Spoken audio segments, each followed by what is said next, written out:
Get ready. Oh, I got the second one right with you. Nice. A whole beat. Love it. It is like a whole beat though, which is funny. It's so odd. It's just lag. I wondered if you weren't halfway across the country. It doesn't matter. Even if I'm, well, because like even my students in Boston, I still have that full beat lag. The whole beat? Dang. Yeah. My internet is free.com because I live in not structured housing. Protected housing? I don't know. I'm rent controlled. If you move to New York and you have the magic words rent stabilized in your lease, never leave. Never leave. They can't raise my rent more than 2.5%. Don't ever leave. They can't raise it by more than 2.5%. Do you know how much that is for me? Like maybe $50.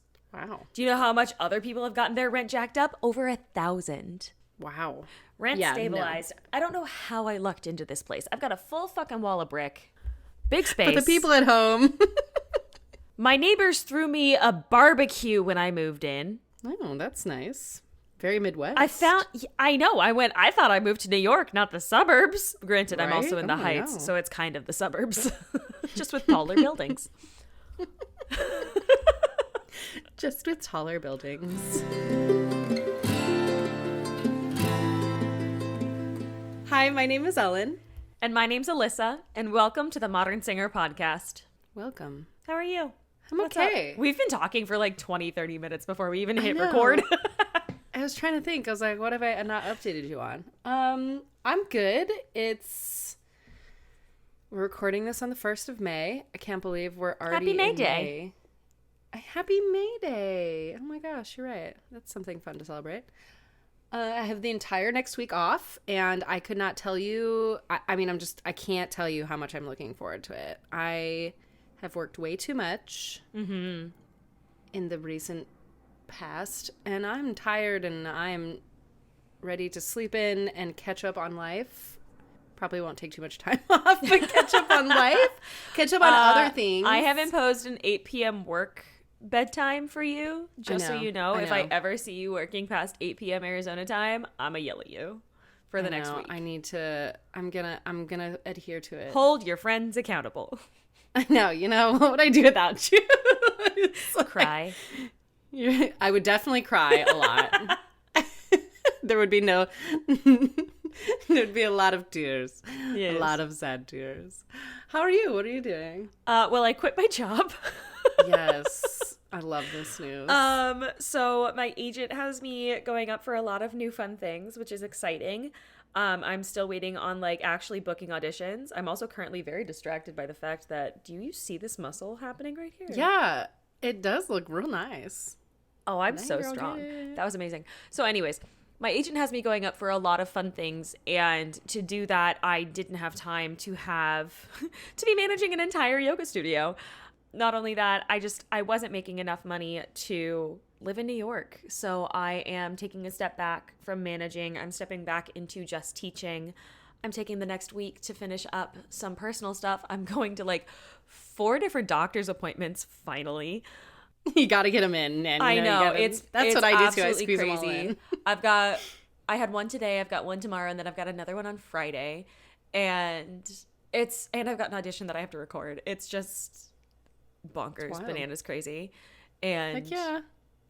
It's mildly overwhelming because it is a lot of change. I went from having probably 60 to 70 hours of work a week over all of my jobs, and I'm down to maybe 25 or 30, which is a big shift for me. And anyone who knows me knows that I am a textbook workaholic, and I'm working on not being a workaholic. So instead, I'm spending some time spring cleaning my house. I'm going through, I'm cleaning out my closet. I'm posting all of my stuff on Poshmark. There you go. Yeah. That's funny you said that. I'm in a cleaning mood. I'm in such a cleaning mood. Spring cleaning is here. Oh my gosh. I don't know what happened, but it hit I know what happened. It hit 100 in Arizona. Ew. Oh my God. Spring has sprung, friends.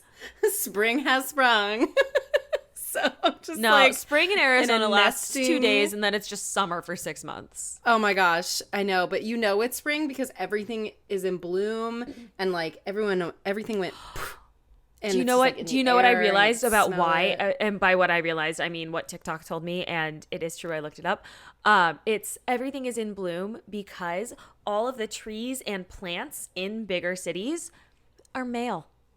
So it's there everywhere, all over the place, because they look prettier. So it's the patriarchy making us sneeze all over the place. And that is why the patriarchy sucks today. Oh man, I don't. The more you know. I think I could have gone my whole life without knowing that the male trees are splooging What, you didn't everywhere want to know about tree sperm? and in like infecting my face and trying to kill me. Like, just like, I don't know how to feel about that one. I really don't. I don't know if I'm like, happy that I know more and fuck the patriarchy, or like that I really could have just gone my whole life without knowing that. Well, I decided that I know, and now you have to know. And Thanks. what is my problem is now also your problem. You're welcome. I love you. Thanks. I appreciate it.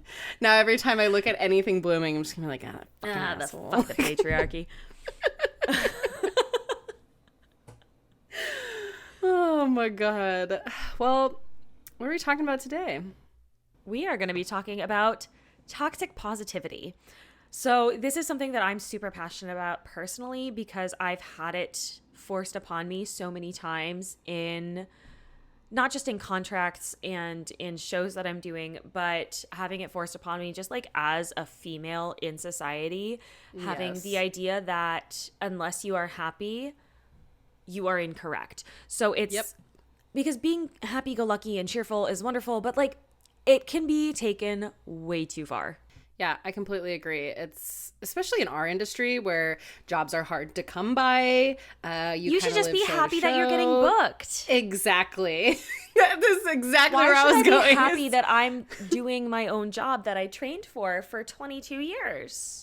You're like, yeah, I'm lucky, but I'm also worked really hard for this. Yeah. Like, you don't need to gaslight me into thinking, I can be grateful and I can still be upset at the same time. yeah, I shouldn't have to deal with all the bullshit. Like, just because I'm lucky to have this job, just like all of us, doesn't mean I have to deal with all this bullshit either. Like, no, we're going to squash that toxic positivity. So, Exactly. what is toxic positivity? Well, we talked about it a little bit, but toxic positivity is the belief that no matter how dire or difficult the situation is, people should maintain a positive mindset. While there are obviously benefits to being optimistic and engaging in positive thinking, toxic positivity rejects all difficult emotions in favor of a cheerful or often falsely positive facade. So kind of like, it's fine, everything's fine, when really, everything is not fine. Which is my favorite saying. So now I'm spiraling thinking that I'm just toxic positivity all the time. I think you're burnt out and trying to cover, personally. Yeah, that's it. Thanks. I appreciate you. I just had like a moment. I was like, oh my God. No, yeah. I am not burnout trying to call is you out. real. That was a direct quote from Psychology Today. That's true though. Burnout sometimes correlates to toxic positivity. Anyway, it's when you don't have the permission to feel your feelings, right? Anything that's not inherently positive is labeled as bad or problematic. If you aren't being optimistic, you're part of the problem, right? And that's complete toxic positivity. Just because something is going wrong does not mean you have to be happy all the time. And like Alyssa said, this happens to women a lot. Be happy, smile. Obviously, you've heard that more times than I'm sure we all want to hear. You would just be so much prettier if you smiled. And to anyone who says that, I would like to them to do something that, if I say on this podcast, would be considered premeditation. So I'm going to keep that to myself. Or my favorite is, you're so pretty, you shouldn't frown. Or you're so pretty, why are you so upset? It's like, wow, those things are not correlating. Nope. I'm a human. I have feelings. Like, yeah, is that a backhanded comment, or these are not in correlation? There are so many emotions to feel. Happy cannot be the only one that you experience. Life isn't always positive. We all experience painful emotions and experiences. The key to balance all of it is to accept the good with the not so great. So one of my favorite sayings is, you can't have the light without darkness. I like that. And it can show up in your life in a lot of ways. In rehearsals, it can show up as, you should be grateful to be here. It can show up as, you're physically in pain, you are ill or you're injured, and you're being forced to come into rehearsal and pretend like you're fine. Not that that's happened to me.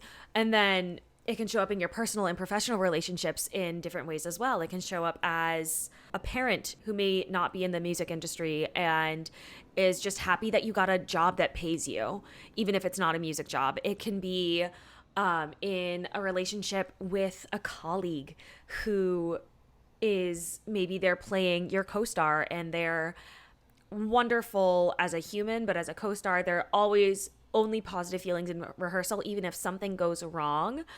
Let's say, God forbid, knock on wood, a prop lands on your leg and you have a really bad sprain and you're out of rehearsals for a couple of weeks. And they're like, well, nothing's wrong. Everything is fine. Everything's great.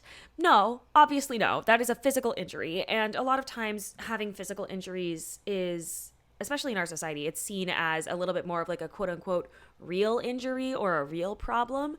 But emotional injuries are also real problems. They are things that you get attacked for in rehearsals. Sometimes it's the actual material that you're doing. I know for me, Dead Man Walking, Dark Sisters, that material, it hurts to perform because you have to, like, I am not a method actor advocate. Please don't do that.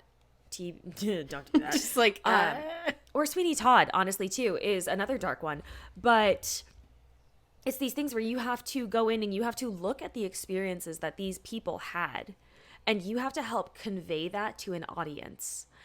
And you as a human have to understand what they went through. You don't have to feel it yourself, but you do have to understand, and to do that you have to have a certain amount of empathy, and sometimes it just fucking sucks.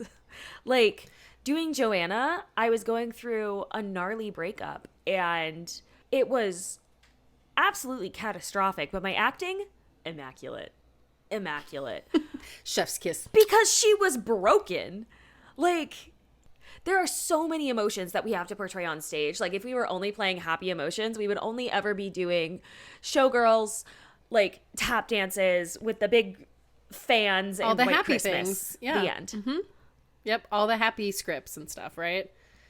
Yeah. In the admin world, I hear a lot. This is like my favorite toxic positivity is it could be worse. You know, that usually means that it's about to get worse, though. Right? It's like, and it's, you know, and I think a lot of toxic positivity comes from a good place. Like somebody's trying to cheer you up, or somebody's trying to, you know, deal with a situation that they have no control over. I mean, a lot of what we deal with as singers and in the admin world, we don't really, or at least where I'm at in the admin world, I'm not the top of the ladder here.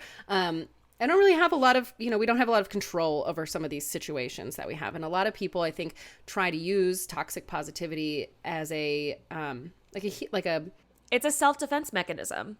Exactly. And they're trying to make you feel better, or they're trying to make themselves feel better. Where in actuality, it's really just masking. It's like, yeah, well, it could be worse, but this still sucks, right? Like it's not just because it could be worse. That doesn't negate the fact that it currently sucks.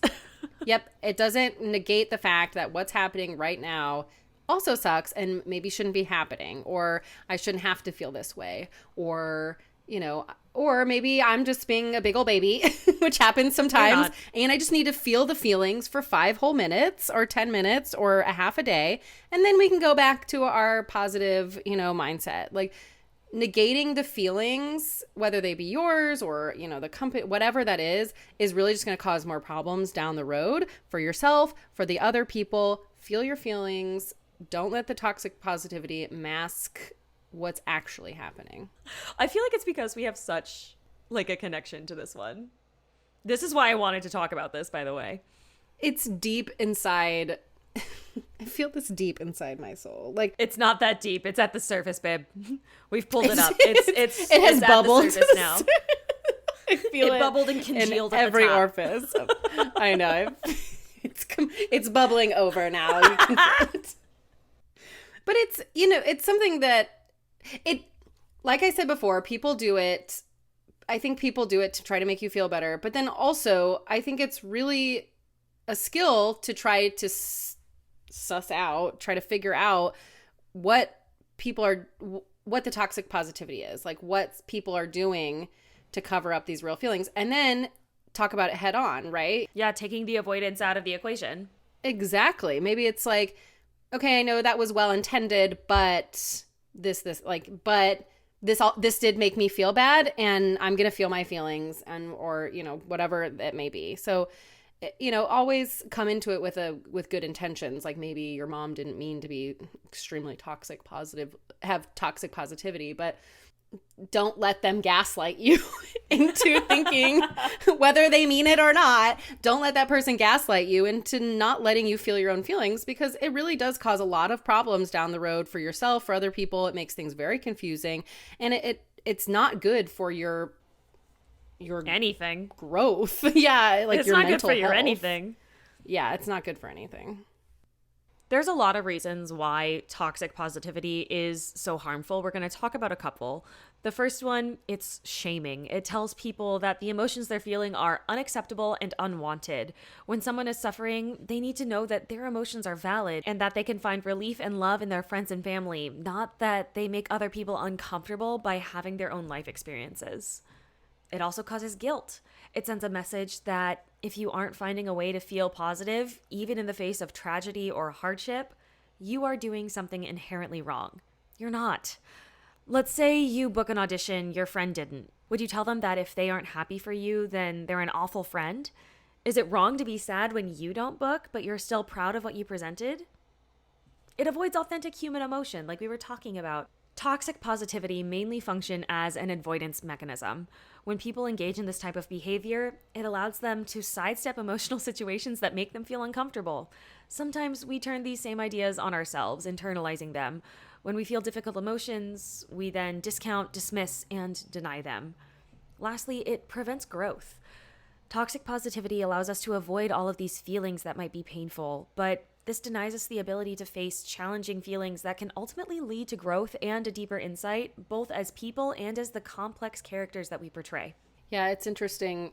Like you mentioned before, we have to act and put ourselves in many different types of shoes. Sometimes they're funny, sometimes it's the lover, and sometimes they're the really like heady, kind of messed up, like this is how my character is feeling on the surface, but this is how she's really feeling, in her body, in their body.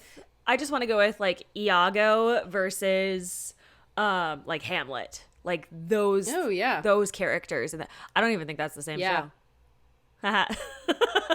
It's not the same show. Whatever. But like also like Desdemona, Hamlet, Iago. The entire cast of Dead Man Walking, because that's about an FLDS cult, but that's for a different. Yes. I have a lot of trauma from that show. I mean, how could you not, though? We all had to go to therapy after. Yeah. And then I was playing one of the kids. Oh no. Who was brainwashed. Oh, no. Like, also Dead Man Walking. Jesus. Watching your friends die on stage every night sucks. And that's what makes you like a good actor, is being able to put yourself in these people's shoes, not just do the surface level acting, get really deep, figure out why your character feels this way, why they're acting this way, yada, yada. And to do that, you have to evaluate their lives. Exactly. And you kind of have to put yourself in their shoes. Again, a note about method acting. We're not condoning method acting. It's just on some sort of level, you do have to put yourselves in their shoes. And it really does take a toll. It really takes a toll. And if you don't feel those feelings, those emotions, whatever may come from that, and you shove it down or you mask it or whatever you do, make it toxically positive. You make it toxic. You're toxically positive about it. Then you never deal with them. All of that is That's what I'm getting at. I have no idea. Like, I know what you were trying to say. Right? But hello. Right? Are you okay? No. I think my brain shorted. And then I was I saw the short circuit and just like the little bit of sparks while your brain cells were trying to work. But I was like, no, yes. That's no, yes, no. I don't think they it's just kept right. repeating it. Yeah, I don't think so either. But you know what I mean. If you mask it with toxic positivity, then you're never feeling it. You're never processing it. You're never dealing with it. Your brain is extremely complex and it holds on to these things. Why do you think we all have childhood trauma? We all have childhood trauma than things that we do as adults, because we haven't dealt with problems.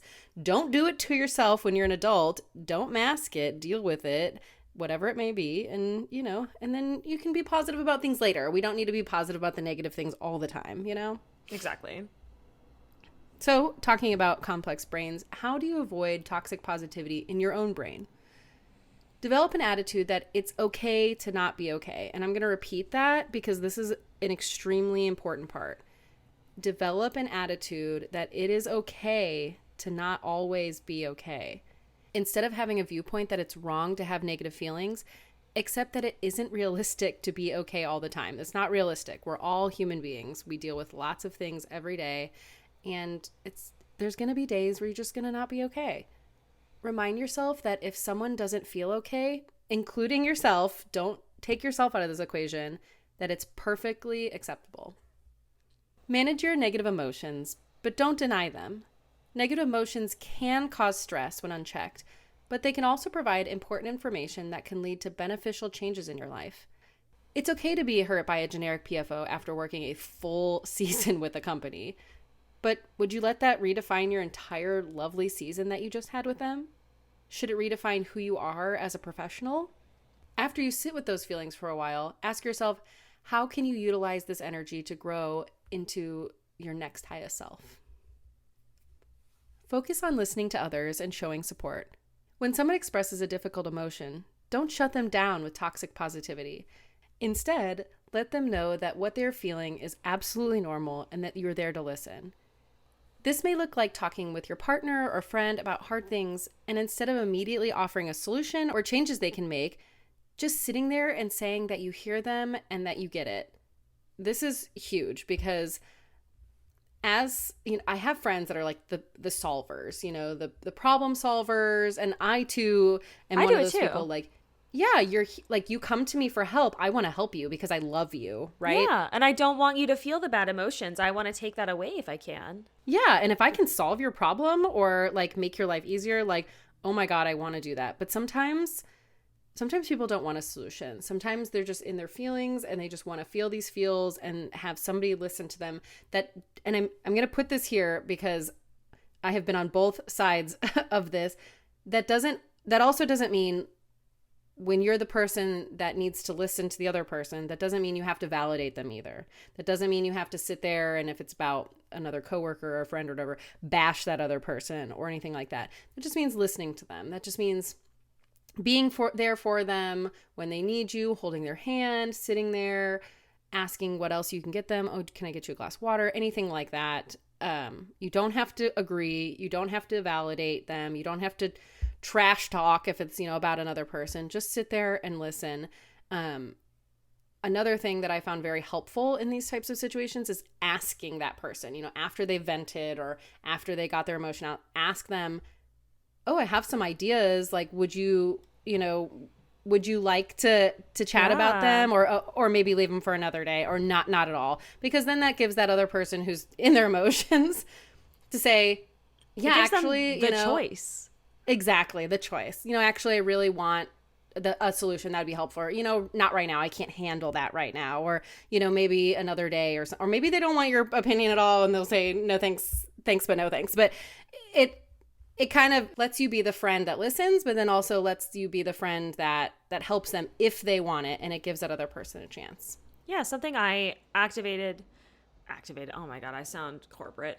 Something that my partner and I do together, and we do our best to hold ourselves accountable with this one because we're both fixers. But when one of us has like a very strong emotion and we're really upset, we look at each other and we just say, do you want to vent or do you want solutions right now? Yep. Most of the time it's just, I just want to vent, please. And then afterwards, checking in with each other as people and going, does this feel okay right now? Do you want to leave it? Do you want to dive in to some solutions? Like, we call each other out on our bullshit, obviously. Like, we're going to do that. Well, that's it's what like, you're there for. Cool. Yeah. Everything you said, you realize that you did it, right? Cool. And like, he said it back to me too. Like, I'm not the only asshole in my relationship. He calls me out too. He calls me out on my bullshit too. Well, that works in your relationship. Exactly. But like, that's the relationship that we have. And having that is just, that's the support. That's, for us, that's being a partner. And that's being in it together, because we are both musicians and we know the dirty, ugly underbelly of it. And being able to sit there going, cool, I'm listening to you as a person. This sucks. Fully. You are correct. And sometimes it's cool. That person is why it sucks. Or sometimes you are the reason why it sucks. You are accepting this behavior and letting it happen. He said that to me. I did not say that to him. He said that to me. And having that third party in it is really nice. And that's the human aspect of our partnership. That's the human aspect of how we interact with one another. And it's really nice to have. Yeah, and if you're in this interaction with somebody, like I've been in a situation where I'm had this interaction with somebody that I am not close with at all. I'm not going to call them on their bullshit because I don't even know their bullshit. I don't know how they're going to take what I'm saying. Sometimes I do it anyways. Well, it depends. It definitely depends on the situation, the person. But if you don't know how this person will react, if you don't know, if you don't want to insert yourself also sometimes in this, just listening, not covering it up with toxic positivity, and just sitting there and listening to them and nodding and smiling, maybe give them a hug, however, you feel you want to express you being there is enough. And, just sometimes we just need to check ourselves and make sure we're not covering it up with toxic positivity, even if we have best intentions, even if it's meant to make them feel better. Sometimes just take a step back and just don't add that layer. Exactly. So lastly, how can you stop and celebrate your wins? A lot of time as performers, both as professionals and as students, we tend to fly from one thing to the next. We fly from gig to gig. We go from audition to show to audition to show to show to audition. It's a never-ending cycle. Sit down with yourself and celebrate your wins. You made them happen. You are creating your dream life, and you are the one putting in this love and effort. How can you celebrate that? Celebrate yourself. I found this really great quote in one of the articles that I used to write these notes. If all we do is work, work, work, when do we have time to take a step back and get to know who we are outside of our music? So take yourself out of the what's next mindset and focus in on your present moment. Focus in on when you rest. I really like that quote. Me too. It really spoke to me. And it really ingrained something that I learned in grad school of, if you aren't a human, no one's going to want to work with you, because no one wants to work all the time. If all you talk about is work and music, guaranteed I will check out. Many much love, I will check out about 20 minutes in. I can't do it. 100%. I'm not getting paid. Love you. I'm not getting paid. That's work. I would like to get paid for my work. I have 4 degrees and 22 years of experience. I would like to get paid for my work, please. Thank you. Sometimes, yes, I will nerd out on a music topic. By all means, amazing. But it's a mutual exchange here. It's a mutual exchange of energy. It doesn't mean you can't talk about work. It's just, if you are only your work all the time and there's nothing else, then it's boring. Like Alyssa said, like, nobody wants to hang out with you. I don't want to talk about work all the time. I mean, that's literally also, I know we're kind of going on a tangent, but that's literally also why when you're doing your branding or you're building a brand for yourself, they always say to talk about other things, talk about yourself. What are 3 things that you like to do? Put it on your Instagram. Don't make it all just about work. You know what I mean? And that's very true. You are a human first and foremost, and then work. Work is something you do as a human. Work is not you as the human. Yes. Very that. So take away the external validation. If you don't like you, if you can't value your own work, then what are you doing it all for? I want to leave us on this last quote. Because what really solidifies this loop is that as a performer, everything we do is subjective. We are literally trained to seek external validation for whether or not we're good enough. We aren't taught to listen to what we want and to have our own voices. Yeah, I just got like chills. Right? Like, I read it and I went, okay, that's the end of the episode. Bye. It's actually bolded in our notes. Like, that's how I really like this quote. Oh, I love that. Well, if you get nothing else out of what we talked about today, I hope you take on the fact that you are allowed, all of you are allowed to feel all of your feelings, not just the happy ones. Very, very that. Thank you for listening. Like, how do we close it after that? What are we gonna do? It's like, thanks so much. Bye. Okay. So, thanks. Please hold. Oh my God, I'm Alexa, stop. She's telling me to floss my teeth for some reason. I told her to tell me to floss my teeth, but she heard floss with one S. Floss your teeth. Floss them. So she tells me to floss my teeth at 10:15 p.m. every night. Oh my God. That's great. It's a little bit of humor that you need at the end of the day. Exactly. Alyssa, floss your teeth. Time to floss. I can't stop. I can't. Like, So funny. and it's funny, so I didn't make her change it. I would never make her change it. Oh my God, that's so funny. How did we get on this tangent? I don't know. I have no idea. We got uncomfortable. Woo. Yeah, the transition And we was went, hard. cool, instead of toxic positivity, flossing. Let's talk about flossing. Well, at least we didn't go God. toxic on this episode. Hey, you know, that's Tiny true. wins. God. Tiny wins. Lots of positivity, but not toxic. Floss your teeth, friends. Floss your. Don't forget to floss. At 10:15 p.m. Eastern Standard Time. Eastern Standard Time. Well, thanks for listening. Want to hear more from us? Sign up for our newsletter to gain access to our freebies and other updates. Ellen and I want to make sure that we can keep getting new information out to the singing community, but to do that, we need your help. If you like what you're hearing, make sure that you subscribe wherever you listen and share it with a friend. This helps us make sure that you never miss an episode, and it helps us reach more people. Looking for the resources we mentioned today? Check out our show notes to see everything we mentioned in this episode. And if you want to buy us a coffee to enjoy while we're creating these episodes, you can drop us a tip wherever you follow us. See you next time. Bye! Bye. Don't forget to floss. That was creepy. Sorry.